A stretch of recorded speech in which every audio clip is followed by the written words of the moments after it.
اب یہ دیکھیں یہاں پہ وہ خاتون کہہ رہی کہ ویسے اتنے اچھے ہیں، کبھی یاد ہی نہیں آیا کہ حق مہر جو ہے ان سے لینا چاہیے. اور آپ کو پتہ نا کہ اگر آپ اپنے بچے کو فیڈ بھی کرا رہی ہیں تو اس کی بھی ایک رقم ہے جو آپ کے میاں کو آپ کو دینی چاہیے. اتنا اللہ پاک نے ہمارے دین میں جتنا، اور یہ جو اب سارے فیمنزم وغیرہ کے سارے اٹھ کر آئے ہیں، جتنا ہمارے اسلام میں عورت کو عزت اور اس کو مرتبہ، اس کو امپاور کرنے کے لیے جو کچھ کیا گیا ہے وہ شاید ہی کسی اور دین میں ہو، کہ آپ نے کس طریقے سے اس کو ہر طریقے سے اس کا رائٹ جو آپ رکھا ہوا ہے. ایک ہماری بہن تھی وہ کہتی کہ ایک بھائی ہمارے کہہ رہے تھے جی ابھی تک تو میں نے نہیں دیا پر میں دے دوں گا، اور پھر ایک بہن کہتی کہ مانگا نہیں میں نے کچھ، آپ کے سامنے اگر میں دل تو میرا کہہ رہا ہے رکھا ہوا بیگم لے نہیں رہی، میں دیتا ہوں، منع کر دیتی ہوں. جی تھینک یو، میں نے رکھا ہوا بیگم لے ہی نہیں رہی. تو ذرا یہ بتائیں کہ اگر آپ نے اپنی بیگم کو حق مہر ادا نہیں کیا اور آپ اس دنیا سے چلے جاتے ہیں تو اتنی بڑی امانت تھی، خیانت تھی، اور بعد میں بھی خیر ہوتا ہے بیگماں تو پھر بھی معاف کر دیتی ہیں، لیکن کیا اللہ کے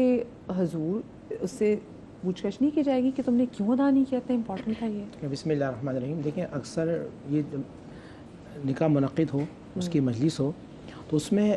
علماء کرام آتے ہیں، مگر ہمارے یہاں ایک ماحول ایسا ہوتا ہے کہ وہ بس 5-10 منٹ کا معاملہ ہوتا ہے، اس کے بعد بھی بہت جلد بازی ہو رہی ہوتی ہے. اس سے پہلے روٹی کھول دو جی، روٹی کھول دو. ہاں ٹھیک ہونا یہ چاہیے اس مجلس میں، یا اس سے پہلے ایک اہتمام ہو جہاں تمام چیزیں بیان کی جائیں اور ایک سیکھنے کا مرحلہ ہو. اچھا میں جتنے نوجوان میرے بھائی، میری بہنیں، میری بیٹیاں جن کی شادی ہونے والی ہیں، جس طرح یہ آج بہن نے تمام چیزیں پڑھائی ہیں، وہ عالم یا عالمہ کے پاس جائیں اور اپنے حق، شوہر کے حق، بیوی کے حق، کبھی کبھی ہم تجاوز کر رہے ہوتے ہیں جو اللہ سبحانہ و تعالیٰ کی بارگاہ میں ناپسندیدہ ہے، اس کو ہمیں سمجھنا چاہیے. اچھا اب یہ رہا شرعی طور پہ آپ نے کہا کہ کسی کا انتقال ہو جائے، تو جب اس کا مال تقسیم ہوگا تو بیوی کو سب سے پہلے حق مہر ادا کرنا ہوگا، اس میں سے نکالا جائے گا، اس کے بعد پھر وہ تقسیم ہوگی. تو یہ زندگی میں کر دیا جائے. اچھا جیسے ایک سوال کیا میں نے اپنی زوجہ سے کہا کہ بھئی میں نے آپ کو حق مہر دیا. اچھا ہمارے ہی ہوتا ہے، صحیح ہوتا ہے میں تمہیں دے رہا ہوں. اچھا ہوتے ہی نہیں ویسے، آپ عورت کے حق میں پیسے دیں. اور یہ میں نے دیکھا ہماری خواتین کو اللہ سلامت رکھے، ان کے اندر ایک جذبہ بھی ہوتا ہے. میری وائف نے بھی ایسے کہا تھا کہ مجھے وہ پیسے واپس کیے کہ آپ کی جو مسجد تعمیر ہو رہی ہے آپ اس میں پیسے لگا. تو آپ کو زندگی میں کرنا چاہیے. ہاں لیکن وہ تو ان کی نیکی ہے، لیکن آپ کو یہ دینا ہے، اس سے چھوٹ اور اس سے فرار کوئی نہیں ہے. تو دیکھیں نکاح کی بنیادی شرائط میں شرط ہے یہ مہر نا، جب ایک بنیادی شرط ہے، اگر آپ نہیں دے رہے یا فاقد کر دیا نا آپ نے اس چیز کو، تو یعنی اگر یہ کہا جائے کہ مطلقاً تو صحیح، لیکن اگر ایک چیز جو اس کی میں لازمی جز تھا اس کو اگر آپ نے فراموش کر دیا، ایک انڈرسٹینڈنگ الگ رہی. لیکن ہونا ہی چاہیے کہ پہلی بات تو یہ رہی کہ جب حق مہر جس لڑکے کا نکاح ہو رہا ہے اس کو بتانا چاہیے. ماں باپ کیا کرتے ہیں خود طے کر لیتے ہیں. اس کو بتانا چاہیے کہ تمہارا حق مہر رکھا جا رہا ہے، تم راضی ہو اس کے لیے. اگر وہ راضی ہے تو رضامندی وہ شمار کی جائے گی. ٹھیک ہے نا، تمہارا معاشرہ جو مشرقی معاشرہ ہے ہر چیز کو ہاں کہہ دیتے ہیں. اچھا وہ مولانا صاحب پوچھ رہے ہیں، وہ منہ سے نہیں کہہ رہی تو گردن ہلا دیں گے، جھکا دیں گے، اس کی ہاں کر تو دیا اس نے ہاتھ میں. یہ نہیں ہونا چاہیے. تو بات یہ ہے کہ چونکہ ہمارا اس انداز میں ایجوکیٹ نہیں کیا گیا معاملات میں، تو لڑکی کی رضامندی ضروری ہونا چاہیے کہ تمہارا حق میں یہ رکھا جا رہا ہے، تم راضی اس کے لیے. لڑکی راضی ہے. اچھا اب اسے وہ نہیں ڈیمانڈ کر رہی، نہیں مانگ رہی، یہ موضوع الگ رہا. لیکن یہ شوق کی ذمہ داری ہے کہ اپنی پھیلی فرصت کے اندر، البتہ یہ کہ میری وائف جو ہے وہ تقاضا کر لیں گے کہ میں نے نہیں دیا ان کو ابھی تک،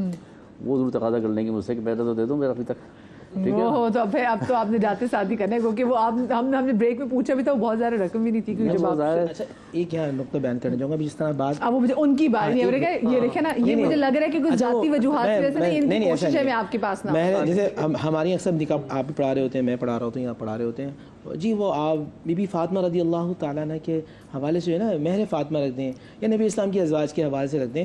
آپ سن لیں خاص طور پہ وہ دیندار طبقہ جو ان کو جو صرف حق مہر کے وقت یاد آتا ہے اور ذہن میں کانسیپٹ ہوتا ہے کہ 32.5 روپے، 32.5 روپے کوئی رقم نہیں، ذہن میں رکھیے گا. اگر بی بی فاطمہ رضی اللہ تعالیٰ کا حق مہر جو بنتا ہے وہ 133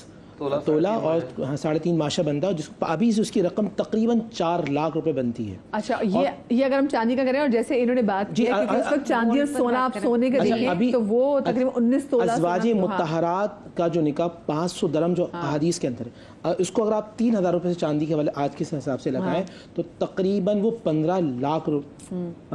روپے تقریباً بنتے ہیں، اور 19.5 تولہ لگائیں تو وہ 4 لاکھ حق کے حوالے سے۔ اچھا آپ نے ادا کر دیا، آپ کے تو ابھی آپ نے کہا رہتے ہیں، اور مجھے بریک میں بتا رہے تھے کہ جب ان کی شکل کی شادی ہوئی تھی تو اس وقت ڈالر واز 30، کیونکہ جلدی شادی ہو گئی تھی تو 30 روپیز کا یہ سوال ہونا چاہیے نا کہ عورتیں جو بار بار مانگ رہی ہوتی ہیں، آپ نے ادا کر دیا تھا؟ نہیں ابھی تو ادا نہیں کیا، لیکن ادا کے ساتھ ساتھ میرے ذہن میں خیال یہی آ رہا تھا کہ ویسے تو الحمدللہ میں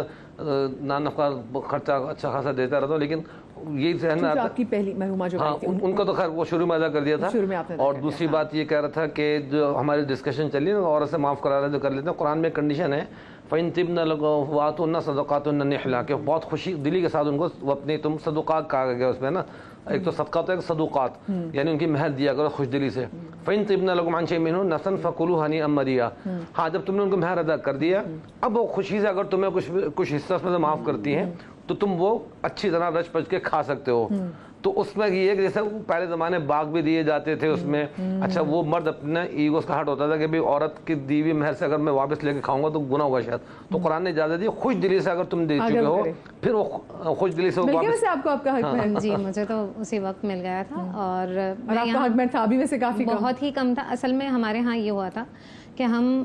چونکہ مذہبی ذہن ہوتا ہے تو ہم یہ کہتے ہیں کہ جو ہمارے بڑے مفتیان ہیں وہ فیصلہ کریں گے، اور میرے والد چونکہ میرے وکیل تھے اور مسجد میں میرا نکاح ہوا تھا